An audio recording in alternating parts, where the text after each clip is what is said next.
computer. Ros started recording. She did. So here we are for another Discussing Drama. And, Hello. It's Ros, Scully's handling about the books, and Tilly from Tilly's Shelf.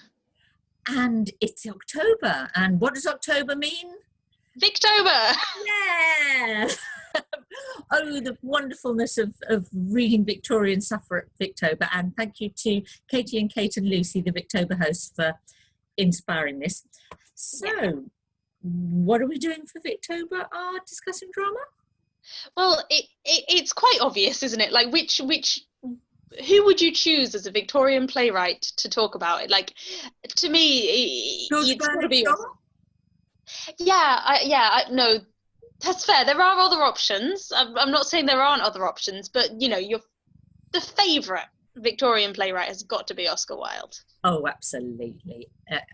But when we said we'd do one, I was thinking, I do hope she doesn't suggest that we do some, I don't know, obscure woman playwright that she's read about. So I want to do Oscar Wilde. I was thinking of saying we should do a woman because we did. We've just done Shakespeare, so I was thinking to keep it balanced. We could look for a female Victorian playwright, but then I thought, I really just want to read some Oscar Wilde. So what's this for if not for reading things that we're hopefully going to love and enjoy? Indeed. Having said that, this was not your favourite. So we did. It wasn't my favourite, no. So we didn't do The Importance of Being Earnest because we know that too well. Read it too many times. Yes, read it, seen it so many times. We thought do something a bit different, and I think it's my fault. I picked An Ideal Husband because it's one that I haven't read, and because I knew it was perhaps a little bit more kind of political, and it's seen as his other masterpiece, I suppose. Yeah. But I think I didn't adequately explain to you that, there's his most funny masterpiece in terms of plays, The Importance of Being Earnest, and then his still funny but much more serious masterpiece of plays, which is An Ideal Husband. So you didn't quite. It was not what you were expecting. Yeah. So I went into it really assuming that it would be as witty and engaging as The Importance of Being Earnest, and I was really looking for that kind of lively spirited dialogue and the comical situations and the little bits of conflict and so on, and then I found there are little bits of wit and there are little bits of sparkle, but I really found it hard to get into at first because I was reading the scenes thinking, is this supposed to be funny? Where's the joke coming from? What's the humor here? Is it all about how you say the lines? And it took me a while to realize that it's actually not supposed to be an overwhelmingly hilarious play. It's just supposed to be, a play that's got some humor. Yes, it's supposed to be superficially kind of light-hearted, but with actual kind of serious issues being addressed. This is so it's got the style, the witty style, but it's actually about, what is it about? Well, I was going to say, do you want to sort of summarise the background of the play and what the play is about? Yeah, is that all right? I'll do that. Yeah. Okay, so it's about a rising young politician, Robert Chiltern, and Sir Robert Chiltern. Sir Robert, Baronet, doing well in the Foreign Office, the Foreign Ministry, and his wife, Lady Chiltern, and they're a bit of an ideal couple, and they're both sort of political and all very perfect and wonderful. But something and his best mate is Lord Goring, who's has to be the favourite character in the play, would you say? Yeah, I mean, to the extent that I do have any favourite character in the play, it would have to be Lord Goring. So Lord Goring is Sir Robert Chiltern's kind of best friend, but it's a relationship that doesn't really make that much sense to me. You kind of needed a bit of an explanation of why they were best friends, because one of them's this really dignified, sensible politician, and one of them's he's a bit of a fop or a bit of a dandy, I suppose. He makes it his business never to be serious and so on, and you just kind of wonder why is it that they get along? What's the background there? But yeah, anyway, carry on with the explanation. But we don't find out, do we? But they're definitely close friends. Yeah. And so he's a bit of a fop, a dandy. He's the witty, funny Oscar Wilde, light-hearted character. And but something from Chiltern's past comes back to catch him out. Where he did a bad thing, a shameful thing, in order to a criminal thing as well. A criminal thing. It's worth saying. Yeah. Yes, in order at the start of his political career. And so it's kind of about blackmail. In fact, he's blackmailed by Mrs. Cheveley. It's about power and how money gets you power. Political power. About personal integrity or lack of it, but also about are you allowed to change? Does doing one bad thing in your life mean that everything you do subsequently is tainted? And it's almost in a way it's a critique of very high standards of morality and integrity, and the idea that somebody can never make a mistake, and the idea that we still have now to a certain extent, where somebody can say one thing that is out of step with the times, say, to put the nicest spin on it, and that erases any other hard work that they might have done. Sometimes it's quite right for people to be removed from, if it shows that they've got these undermining views. And it's one of the weird things of the play is that it kind of is a critique of that kind of morality, but it also kind of isn't. I don't know, I'm not sure. And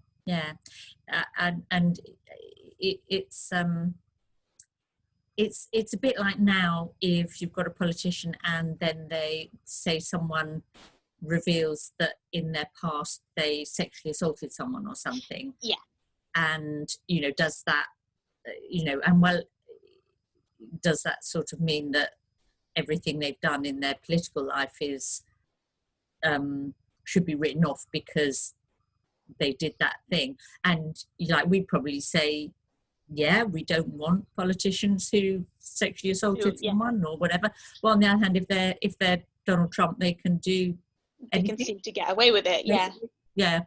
I would say, for the benefit of people who haven't seen or read the play, I don't think that what Sir Robert Chiltern does is as bad as sexual assault, but it is definitely something that makes you question his support for the ideals that he seems to be a champion of, I suppose.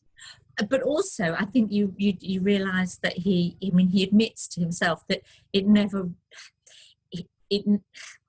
that it always was about wanting power. That it was about power and ambition rather than the ideals that he claimed to champion. But then, having got himself in a position of power, now he's trying to be a good politician. But then it's interesting, because it's like, how much is it that he wants to be a good politician, and how much is it that he wants to have his status as a good politician getting him more power, and also how much is his wish to be a good politician influenced by his love for his wife, which he does seem to care about his wife deeply, and she holds him to be this ideal husband, so he's almost motivated to be the ideal husband for her, and for her not to. He's more worried about her finding out than he is about the rest of the world finding out in some ways. Absolutely. And she I suppose is slightly your sort of archetypal Victorian moral woman, as it were. Although she's helped by Lord Goring to see things more. She's very black and white, and then she realises that actually maybe we should see things in more shades of grey, as it were. So that's her journey. She's got a very weird ending that we talked about a little bit, where she kind of she's like this seen as being this character that is as supportive of women's higher education, and she's going to these like political meetings and so on, and then it gets to the end and she kind of says to her husband, she repeats something that Lord Goring has said to her, and we don't know how seriously it's said. I guess it would depend on the performance, but she's like, oh yes, it's man's place to have power and it's not women's place to restrict them, and things like that. So it's kind of quite incongruous. Yeah, and there's a few kind of like moments in the play that are a bit jarring like that. Yeah. There's a key plot point towards the end that's how the story is resolved, and how the blackmailer Mrs. Cheveley is thwarted by Lord Goring realizing she's stolen something in the past, but the way it's kind of done, it's like a MacGuffin, is it? You know what I mean? Like, yeah, one of those things that is like, oh well, we'll just throw in this slightly weird random thing to make the plot work. So that was my. Yeah, it was very, it was like a dodgy clue thrown into a murder mystery, just like, oh, we'll just throw that in there and that will help us to resolve it, rather than it seeming to fit really well with the plot and the characters and the story. Yeah. And then her role as blackmailer, it's never really fully resolved. Like, she gets threatened with a form of punishment that doesn't actually occur. So it's kind of like, did she just wander on to blackmail another day, or? Yeah, I think so. She goes back to Vienna and being sort of queen of the British society in Vienna, and gets away with it. Yeah, she's a very sort of morally dubious character. Yeah, and it's almost like you never find out, because there's these kind of references to things in her past that prove that she's a bad person. And you never actually find out the details of what, like, things that happened when she was at school and so on. And you never get any explicit details of what those things were. So you kind of, we just know that Lady Chiltern doesn't like her because they were at school together, and she was bad. Yeah. And naughty and dishonest, I suppose. But then Lady Chiltern's standards are so high that does that necessarily mean that she was, like, evil and manipulative, or was she just not perfect? Like, it's quite hard to. And she's doing what Robert Chiltern did, which was just try to use what assets she's got in a slightly cheating way to become rich and powerful. So she uses her beauty, and but and just because she can't do it in the House of Commons doesn't mean that it's that it's not a valid way to try and get that power and achieve that ambition that she's got. Yeah. So the character that turns out to have the greatest kind of personal integrity is in fact Lord Goring, kind of in this lovely ironic way, because he's like the apparently sort of frivolous, only interested in his buttonholes and being sort of fashionable and or setting fashion and being witty, all of that. He's the fop turns out to be the one that's actually got the greatest moral core. Yeah, and he's the best one at resolving the issues and actually going in and like helping the married couple to continue to work together in the future and hounding down the blackmailer and whereas yes, you have quite mixed feelings about Sir Robert Chiltern, don't you? Did you spot the Othello reference thinking about Sir Robert Chiltern? I haven't read or seen Othello, so it's unlikely that I would have done. Forget that. Okay, so at the end of Act 1, Robert Chiltern has just he's like his wife sort of said how much she loves him, and all of that, and is telling him he mustn't do the we haven't explained that there's this sort of what Mrs. Cheveley is blackmailing him to do is to speak in favour of a scam railway scheme in Argentina. I think it's a canal, not a railway. No, but that kind of thing. It doesn't really matter, but it's a speculation, and he knows that it's a wrong thing, and she's trying to make him speak in favour of it in the House of Commons so that her investments will be profitable. Yes. And but his wife's convinced that he won't do any such thing because he disappeared. Oh, it's a cat. That's nice. And so at the end of Act One, she goes to bed and he's left burying his head in his hands because he knows that he's being caught out, and it doesn't appear to be any way out of this for him. And he says to Mason, his butler, put out the lights, Mason, put out the lights. And Othello, there's almost exactly the same phrase in Othello, and what he's saying is put out the lights as in snuff the candle, and then put out the light as in murder Desdemona, his wife. Oh, so I didn't. So you have a darker kind of interpretation of that. Is to like, is he going? It's like is he going to betray his wife and kind of kill their love, if not not actually murder her, but So there's that's an interesting little twist. Yeah, and I mean, and so I'm going to say some of the reasons why I loved it now. Okay, go for it. Okay. Great thing. Because I love the way now. To explain this, I have to say that it was eventually published in 1899. So he wrote it in 1893-94 when he was living with Lord Douglas in Goring, hence Lord Goring, Goring-on-Thames, little town, they rented a house. So he wrote it then. It was performed starting in January 1895. It was a big hit. Then, of course, he's arrested later in 1895 for the indecency charge and ends up, jailed for 2 years, hard labour, and comes out in 1897, and then flees to France, or not flees, but goes off to France, and the book and the play actually gets published in 1899. Now, the version that is published is apparently slightly different from the version that was performed, but one of the things I really liked in the published version is that he writes it for someone to read, not get to perform. So he writes like really long stage directions, I suppose, but they're almost more like, you could tell he's also a novelist because he gives you things in there. He gives you things as a reader as opposed to someone who might be going to produce. I noticed that, and he doesn't give a lot of stage directions of what people do as they say things and so on, but he does give like almost like an introductory paragraph to each scene that is quite engaging, and it does set the scene quite well for you if you're not seeing the play. So I can accept that. And where as he introduces each of the main characters, he describes them. And did you notice how he described them? I really like this. Okay, you tell me what you mean. Okay, he describes them with reference to the kind of painter that would have. Oh yes, I noticed that. I thought that was a brilliant little touch. Yeah. So one of them said, Van Dyck would have liked to paint his head, and